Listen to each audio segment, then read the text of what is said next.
Voici l'astuce. Dans ce combinateur se retrouve un premier Kong dont les sorties stéréo des 8 premiers pads sont routées vers ce mixeur ici.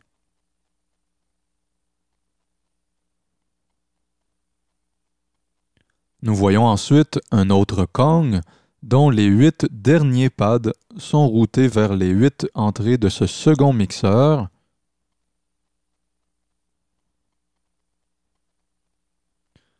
Suffit ensuite de sélectionner le combinator comme instrument à contrôler et de jouer sur nos pads physiques comme sur les 16 pads du MPK-88 d'Akai que j'utilise présentement.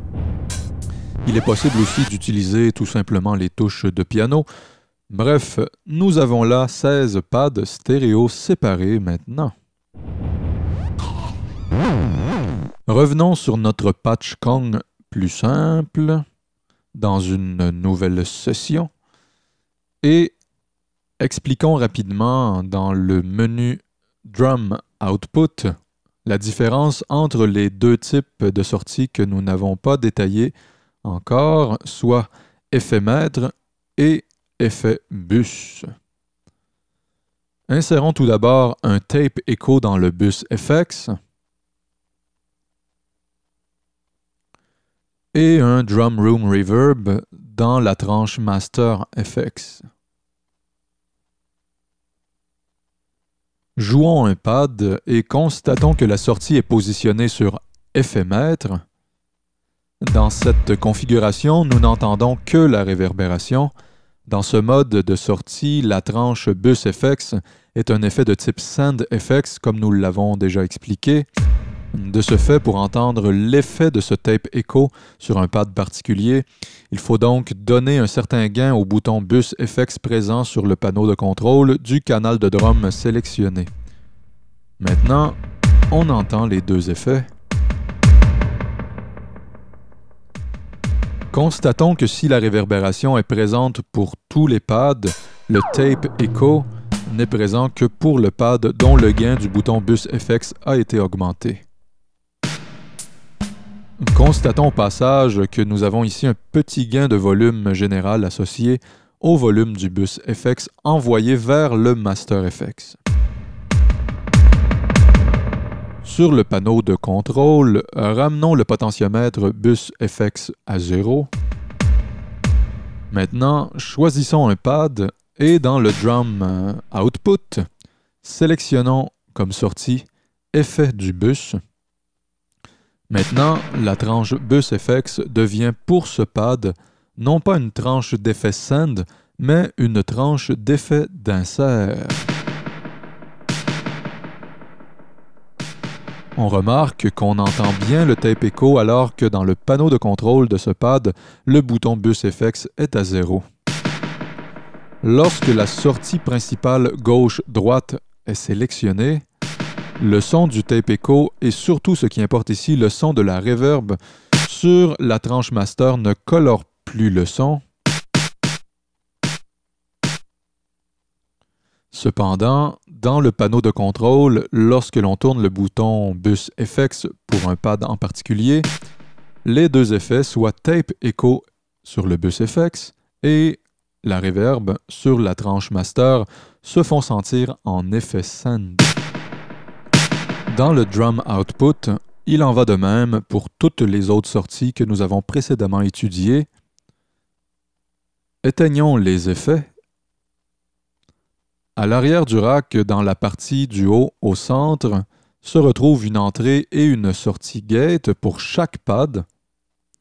Les entrées gate in permettent au pad d'être déclenché par un signal CV provenant de n'importe quel module de Reason pouvant délivrer un signal CV. Je n'illustrerai pas toutes les possibilités ici, cela serait trop long, mais montrons malgré tout quelques exemples.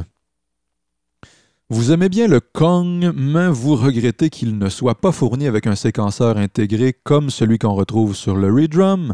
Eh bien, voyons comment utiliser le ReDrum et donc son séquenceur pour déclencher les pads de Kong.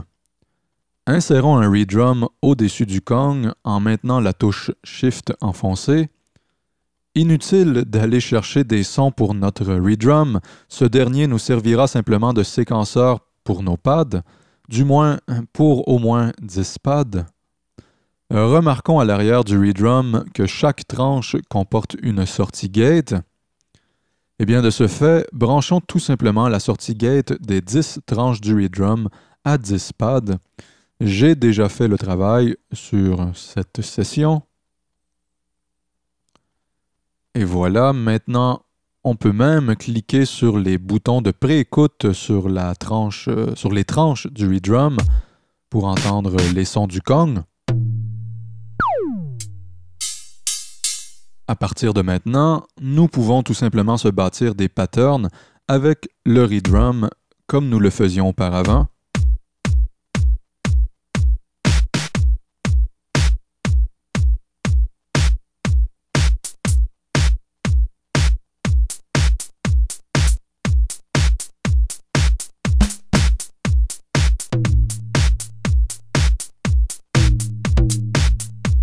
La différence ici, c'est que maintenant, ce sont les sons de Kong qui sont joués. Ne reste plus qu'à espérer que Propellerhead nous propose éventuellement un ReDrum à 16 tranches pour une pleine complémentarité avec les 16 pads du Kong. Mais le ReDrum n'est pas obligatoire pour le déclenchement des sons de Kong.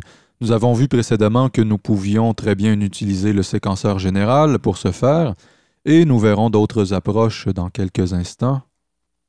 Enlevons ce ReDrum du rack. Sous le Kong, insérons un arpégiateur RPG8 en maintenant Shift enfoncé et allons brancher la sortie CV de cet arpégiateur à l'entrée gate d'un des pads. Constatons que nous pouvons créer des petites répétitions rapides sur ce pad.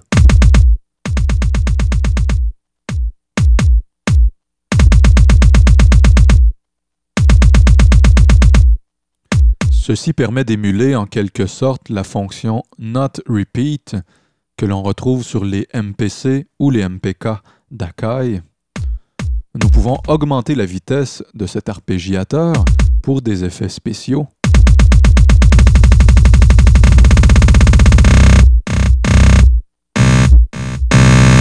Enlevons cet arpégiateur maintenant.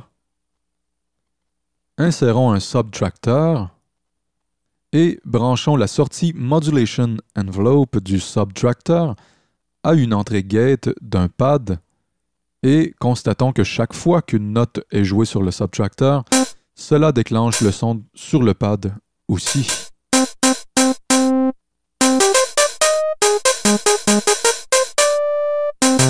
Sur le subtractor, branchons ce même fil à la sortie LFO et maintenant réalisons que le son du pad est entendu à chaque cycle périodique du LFO. Nous pouvons avoir des déclenchements plus francs en choisissant l'onde en dents de scie sur le LFO. En changeant la vitesse du LFO, on change la vitesse de répétition du son du pad en question.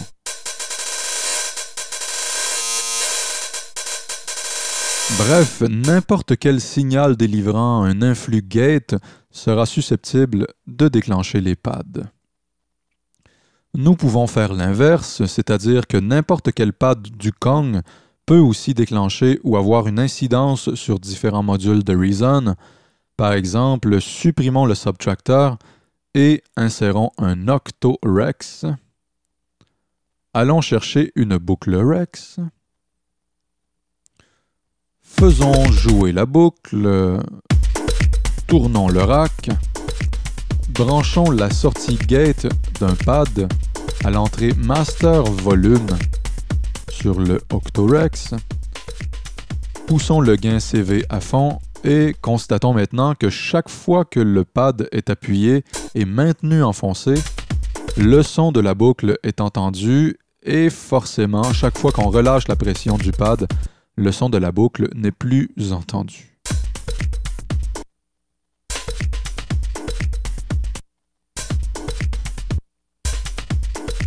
Attention ici, le pad ne déclenche pas la boucle, il ne fait que laisser passer le son de la boucle. C'est un peu comme une porte qui s'ouvre et se referme sur une boucle donnée.